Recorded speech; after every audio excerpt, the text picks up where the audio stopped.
So look, I go do my research. Apparently, a whole bunch of brothers been missing in this suburb.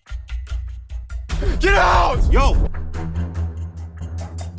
The story begins with an atmosphere of pure unease, a prologue that serves as a grim warning for what is to come.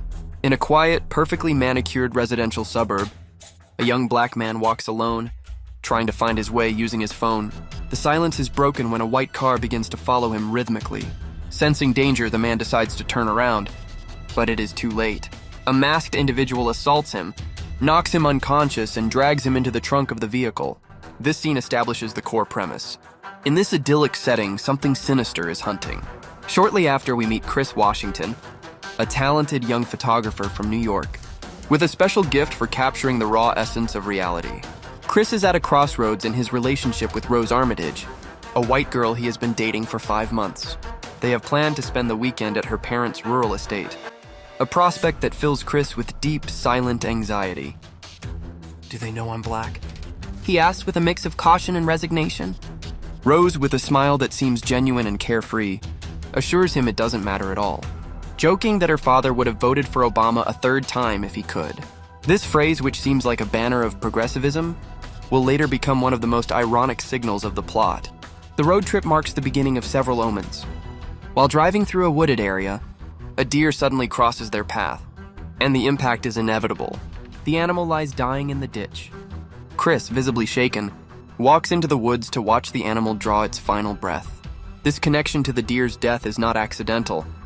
It awakens in Chris the trauma of his own mother's death, who died in a car accident when he was a child, leaving him with a crushing sense of guilt for doing nothing while she suffered. When the police arrive, the officer demands Chris's ID even though Rose was the one driving. She confronts the officer with fierce indignation, defending her boyfriend. In that moment, Chris sees Rose as his ideal protector, unaware that her defense is a tactic to prevent any official record of his presence in the area. Upon arriving at the Armitage mansion, the environment is imposing. A colonial house surrounded by acres of isolation. Dean, a neurosurgeon, and Missy, a psychologist specializing in hypnosis, welcome Chris with an effusiveness that borders on forced. However, what truly disturbs Chris is the presence of the domestic staff. Walter, the groundskeeper, and Georgina, the housekeeper, are both African American, but their behavior is cold and anachronistic. Their smiles look like masks, and their speech lacks any trace of modern spontaneity. Dean notices Chris's discomfort and quickly justifies it, claiming they were his parents, caregivers, and he didn't have the heart to let them go after his parents passed away. The first night in the house is a gradual descent into the strange. Chris cannot sleep and goes out to the garden to smoke, a habit Rose detests. In the darkness, he witnesses surreal scenes. Walter runs at full speed toward him, only to veer off at the last second as if in a blind Olympic training session. Georgina stands motionless, staring at her own reflection in a window with an expression of absolute emptiness. Upon returning inside, Chris is intercepted by Missy. She invites him to sit down to chat about his smoking and begins to rhythmically strike a silver spoon against a teacup. This is when the film introduces the terrifying concept of the sunken place. Through hypnosis, Missy forces Chris to relive the exact moment of his mother's death. Chris's guilt acts as an anchor, dragging him down. Missy commands him to sink, and Chris experiences the terrifying sensation of his consciousness detaching from his physical body. He sees himself falling into an infinite black abyss, viewing the real world through a small, rectangular screen that drifts further and further away. In the sunken place, the individual can only watch. They have no voice, no control. They are merely a captive passenger of their own biology. The next morning, Chris wakes up convinced it was a vivid nightmare, but he discovers to his astonishment that the mere thought of a cigarette makes him feel physically ill. Missy has cured him without his full consent. That same day, the Armitage's annual garden party takes place, attended by dozens of wealthy, elderly white people. The party feels like an auction disguised as a social event. Guests approach Chris to touch his muscles, praise his physical build, or make comments about how black is in fashion. Chris feels like an exotic object under a microscope. In the midst of this tide of discomfort, Chris feels a glimmer of hope when he sees another black man among the guests.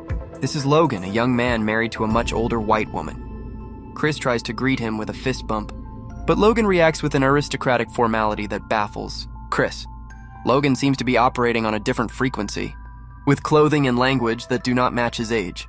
Chris decides to take a photo of him discreetly to send to his best friend Rod, a TSA agent who warns him from a distance that the situation looks like kidnapping and brainwashing.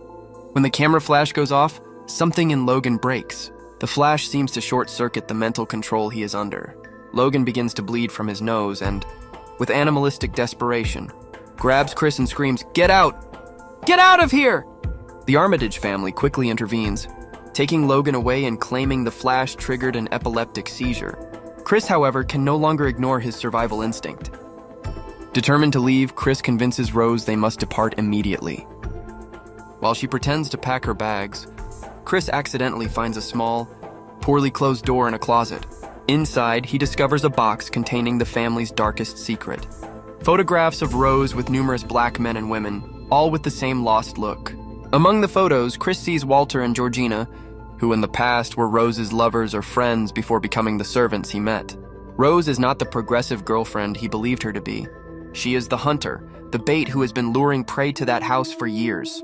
Chris attempts to leave the mansion but is blocked by the family in the foyer. In a scene of unbearable tension, Chris begs Rose for the car keys. She pretends to search desperately in her purse while Jeremy, Rose's brother, blocks the door with a lacrosse stick, and Dean watches with surgical calm.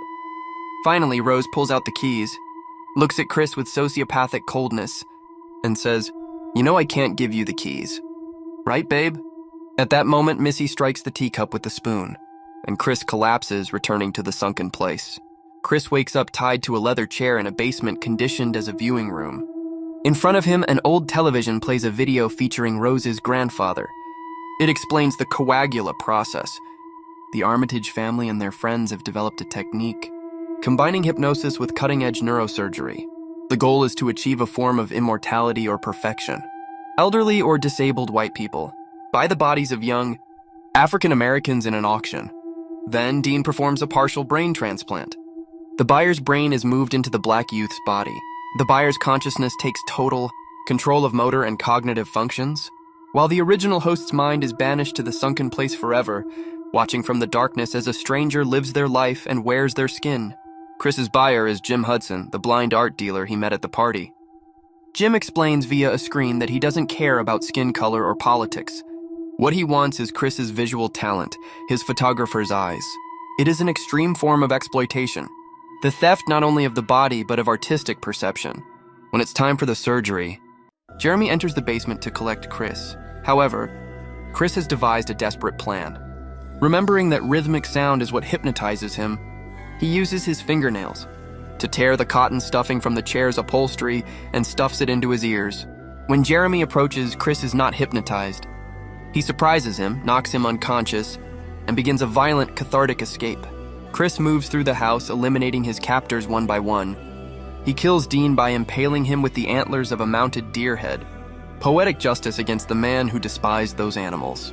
He then confronts Missy. She tries to reach for her teacup to neutralize him, but Chris is faster and kills her. Finally, he fights Jeremy at the house entrance, using his wits to overcome the younger brother's brute force. Chris takes Jeremy's car keys and flees down the driveway. But in the darkness, he accidentally hits Georgina. Haunted by the memory of not helping his mother, Chris decides to get out of the car and lift Georgina into the vehicle to try and save her. However, Georgina is not Georgina.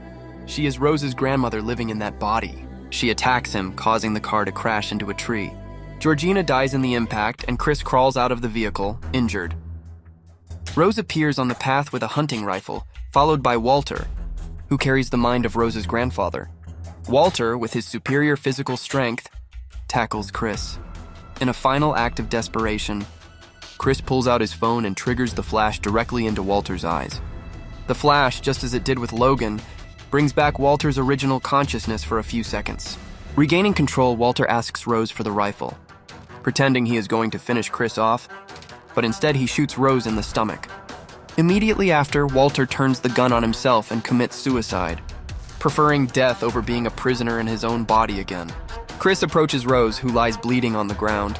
She attempts one last manipulation, smiling and telling him she loves him. Chris places his hands around her neck, ready to finish her, but stops when he sees police lights approaching. For a moment, the film plays with real-world terror. A black man over the body of a wounded white woman, surrounded by corpses facing the police. It feels like the tragic and inevitable end of a systemic injustice. However, from the police car steps not a local officer, but Rod, Chris's friend, who has arrived in his TSA vehicle after tracking the location. Rod helps Chris into the car, leaving behind the burning mansion and Rose, who dies alone on the road. The film ends with Chris and Rod driving away, having survived a structure of horror that is, in essence, an extreme metaphor for racism, appropriation, and dehumanization.